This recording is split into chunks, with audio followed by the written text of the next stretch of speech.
Today on Drawbli, Ben is drawing the moon. click that subscribe button if you're new around here. And comment below with other ideas of what we can do to improve as artists. Well, I am drawing the moon, but the moon is like, I guess it's a key element, but it's a small key element, you know? So we have had, let's call it mixed success with environments. Wouldn't you agree? I would. And I think we tend to both gravitate more towards characters, but I love doing me an environment. Me too. I have a lot of fun doing environments. And something fun I want to point out. Do you see the shape of my moon there? So I drew a circle and I held down my pen, which in Procreate will make a perfect circle. But for some reason it like snapped to the polygon tool and it made that shape. And I was like, you know what? I'm sticking with it. There you go. It was a lot of fun. So I don't do any lines. I'm not sketching. I just start with some big, messy paintbrush strokes. Marker sketch. Marker sketches. Abby loves to call it. It's just a big brush. That's all it is. I called it a marker sketch style once, and Abby has now been hooked on the fact that these are called marker sketches for some reason. Yes. It's a whole new way of creating that I didn't know about. I love it. Yeah, so I just like go ham and start big and slowly work my way in. That's the way to do it, they say. It is supposedly the way to do it, they say. At least it's what I say on my YouTube channel, my Polygon channel, when I'm talking about sculpting characters. Yes. Start big to small, you know?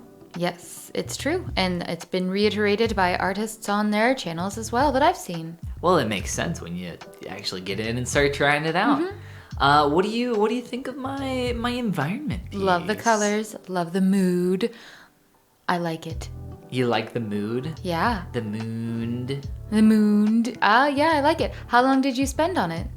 Not too long. I think a little less than 2 hours. You know, maybe an hour and a half or so. I spend about the same amount on all of my pieces. Oh, okay. Gotcha. Yeah, I hit around the same mark. I try, like, if I'm getting close to 2 hours, like, that's when I know I'm spending a little too much time on it. Unless I'm just really enjoying it, then I'll just, work on it endlessly. Yeah, I like the idea of a 2-hour mark. I think for us at our level, that's a really appropriate mark to get some quantity out and, more pen to paper, less time spent refining details, and more time spent just creating new things and learning that much more. Very true, very true. What do you, like, have you ever been on a midnight full moon night like such as this? On a path through the wood?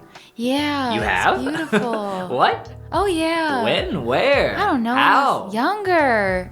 And I lived in Loveland for a while near here.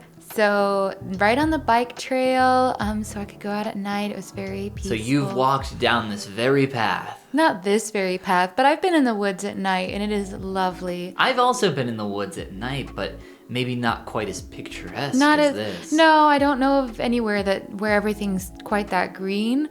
But we should go to one of those places on the map with like minimal light pollution. On the map? On the map? Yeah. We talked about it before. We haven't done it yet. So yeah, there's some map that is like a light pollution map that will show you areas that you can go to where if you go out there, there's hardly any light pollution, and you can see like the entire Milky Way and on a clear night. I'm sure there's not one too far from here. A Milky Way? No. Wow, the look of disgust in your eye. I definitely channeled, I will say, my inner Marco Bucci with this one. Ooh, Marco Bucci. If Marco Bucci ever watches this video and he just sees us saying his name and having so much fun saying his name, I think he's going to be really excited. I think he will too. So something he's mentioned in some of his tutorials and content before is just kind of using random brushes and almost like sculpting your painting. So the sculpting your painting, very familiar kind of concept to me.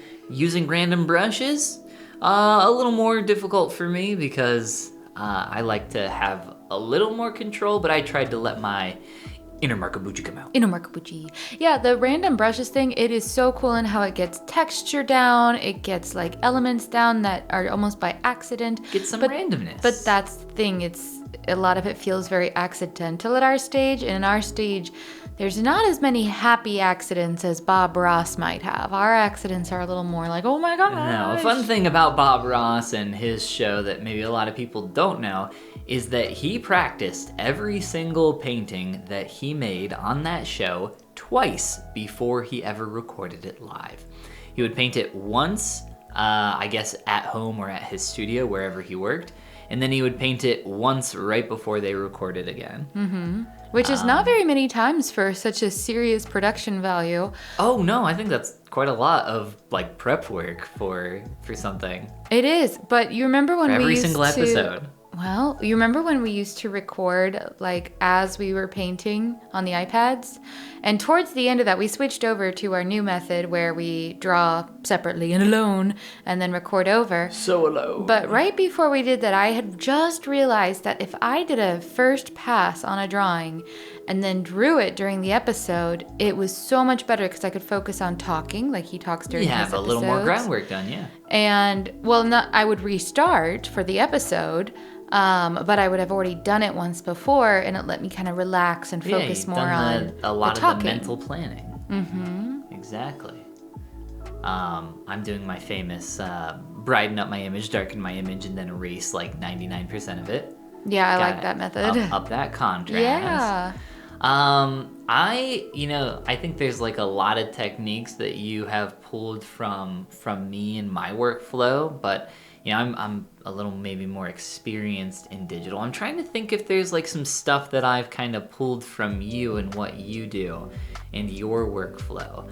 I think at least with this piece, you know, I think you a lot of the time tend to work from one part to another, where I tend to do like just a really rough pass, really big on everything. Sometimes though I do channel my inner Abby in that regard. I can't quite get down the sketchy flow that you have with your lines, but I'm working on it. I'm getting Right, there. and that's not so much a workflow as it is just something I've always done throughout the years, is sketched a little bit on pen and paper, so that's just practice versus workflow. Practice versus workflow. Well, I need a lot of practice in both. Yeah. No, but this is looking really gorgeous. I love this. This must have been super fun to do. And It was. I actually really enjoyed working on it and really enjoyed how it turned out. Yeah. It's got a lot of fun messiness to it. I really like the shapes that I'm creating right now. Yeah. My idea here was to create these shapes that would act as like light coming down through the trees. Cool. Obviously, like really like solid there at first, but then I soften or I make them more opaque. You know, Okay. I fade them out. Yeah. And I was hoping that this effect would help emphasize the tree branches a little more as well. It also gives it a little bit of a stained glassy vibe. Absolutely. Which is kind of neat and a little unintentional, but I will take it. Yeah. You could add just a simple, tiny little character somewhere in here, just like kind of nothing off to the bottom, like right on the path, just to add like a little area of focus and interest if you wanted. Because now you've got this finished environment. You should put like a little mystical character in it just for fun. A stick salesman, as it were. Yeah. I've told you about the stick salesman before. No. It's the little dude that you see in every environment piece. He's always carrying a little staff, and he's referred to as the stick salesman. Oh. He's in everything. But the whole reason you put I know we've talked about this on Drawbli before, but the whole reason you put that little character in there is so you have a reference point for the scale of everything in your scene. Oh, that's a good reason too. I'm not super great at drawing stick salesmen, stick salesmen's, stick salespersons. Maybe you have a piece you've created in the past that you could just shrink down and set there. Oh, another character. Yeah. Typically they're just like silhouetted, you know, just like a black figure, solid. You know, not a really? stick person. Not a stick person. If you're confused by that, it's just the silhouette of a character, and they're no. often holding like a staff. I meant maybe like a little magical character, like holding a glowing orb or something. Yeah. Shout out. Maybe to your my spirit lady, piece. give her some legs. She could be walking down this path. Give her some legs. I don't know if that the color. Typically, mashing pieces together like that doesn't work. The lighting's different. The colors are different. The styles are different. Nah, give her an overlay layer with these colors. You're set.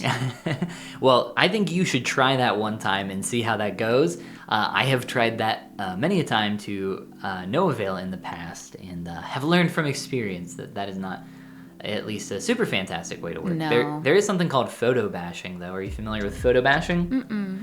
Maybe that's something we can talk about a lot more in a future episode, because I'm almost wrapped up on this. It sounds so negative. I don't want to bash any photos. Photo bashing is not a negative thing. It's a very fun thing.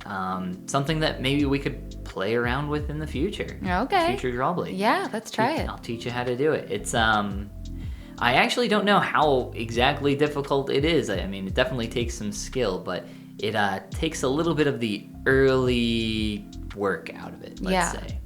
Well, wow, I really love how your piece turned out. Dare I say, I find it more enjoyable to look at than the reference. Wow. I really do. That's a very high compliment. I really genuinely mean that. It has just a little bit more pops of color.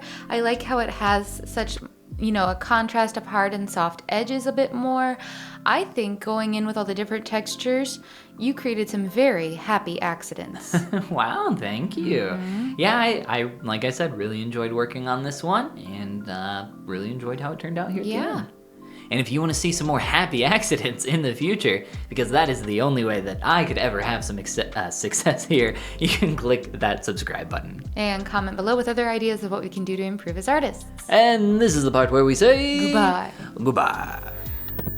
I like it. We really have to go out to one of those areas without the light pollution on a night with a full moon. We will do it. I wonder if it'd be better on a night with no moon. I'll have to look this up. I like it. Picasso.